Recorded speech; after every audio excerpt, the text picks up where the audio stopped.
Alright, excellent.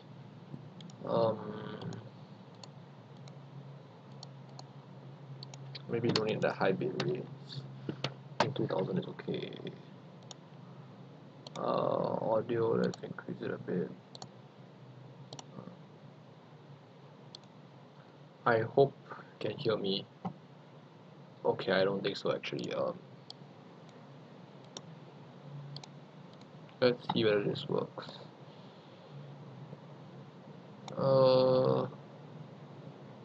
Close threshold, open thresh. Okay, I think lower is better. Alright,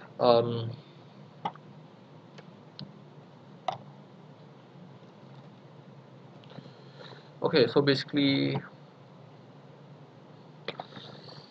I'm not sure what I'm doing here, but I'm just trying out something new. Basically, stream myself studying. Then I could explain it.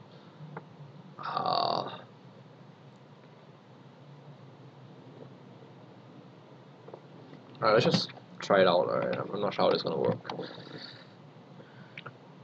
Basically, I think that when I try to explain when I'm studying, it helps me to understand it better. So, yeah, okay. Anyway, we're doing linear algebra. We're doing it in a book called Topics in Algebra by whoever this is. And this is the 6th chapter in the book actually. The first chapters have to do with abstract algebra, which is actually usually taught after linear algebra, but in this book they should be before, because technically linear sorry technically linear algebra is like it's a special branch of algebra where we look at the linear transformations of vector spaces. So basically, you can see here it's basically this is your matrices, and that's the foundations of linear algebra. So I've read the first subchapter in this, basically just because they explained the idea of vector spaces in the previous chapter, so it's basically just the homomorphisms of a vector space onto itself. And since it's the same vector space, the same number of dimensions, so it's basically your square matrices.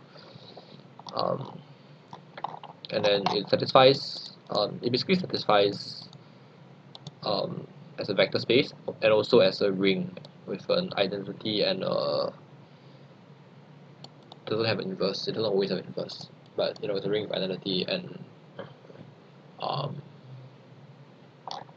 yeah, it's not a zero divisor. Sorry, it has zero divisors in fact, so it's not even an integral domain, if you know what that is. Alright, so basically just explains the basic stuff. Let me drink water.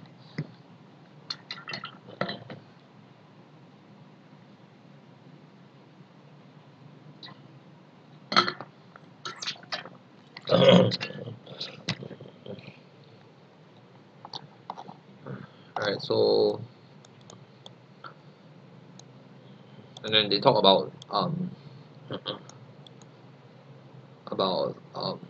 polynomials in matrices. So basically, you can have a matrix, and then you can basically square it up by just applying it to itself, which is your simple matrix multiplication. And then because the matrices are a vector space of n squared, when n is the width of the matrix or whatever. So basically, you can show that you can satisfy a polynomial of degree m most m. That's weird. Wait, sorry, that's not correct. Basically, it satisfies n squared for a n-dimensional vector space. As in the, you know what I mean. Okay, and then talk about invertibility or regular and singular. So basically these two are the opposite of each other, I suppose. Then you prove that if it is invertible, then the constant term of the minimum polynomial is not 0. It's pretty trivial proof. And you show that if it's invertible, then t minus 1 is a polynomial expression in t over f is also pretty trivial. Blah blah blah, and then write invertible and stuff like that. Also, it's not commutative, which makes it interesting.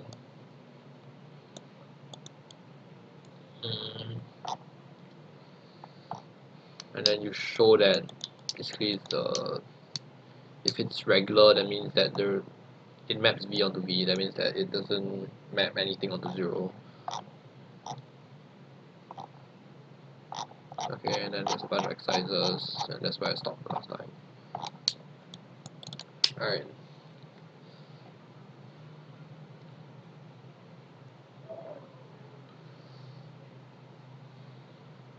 Okay, so as a unit element, okay.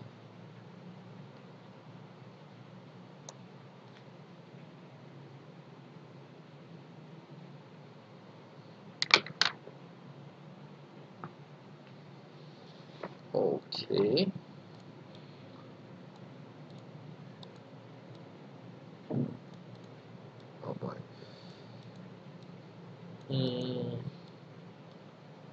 So if t is half, then lambda power f is called a characteristic root or eigenvalue. If lambda minus t is singular, so it's the lambda times the matrix minus, lambda multiplied by identity minus the matrix is singular. That means that this thing multiplied by a certain vector in the vectors in the original vector space V is equal to 0. Which characterized property IFF.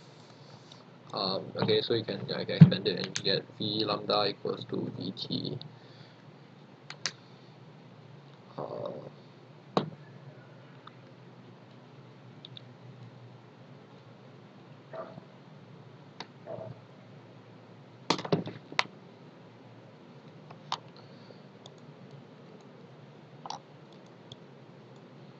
Okay, pretty trivial so far.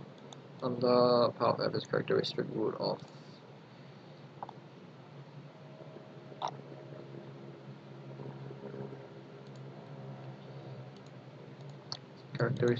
of t, then for any polynomial q lambda is a characteristic root. Ooh. Of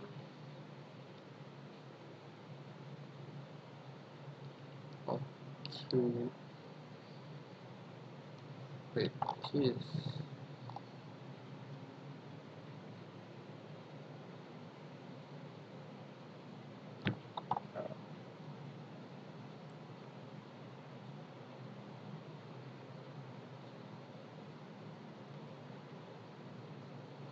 Right, so quite obviously, I mean, this is pretty obvious now. If lambda power of f is a characteristic root, then. Oh, you know what is actually not working? I can't focus when I'm trying to talk at the same time. Yeah, this is. Let's not do this.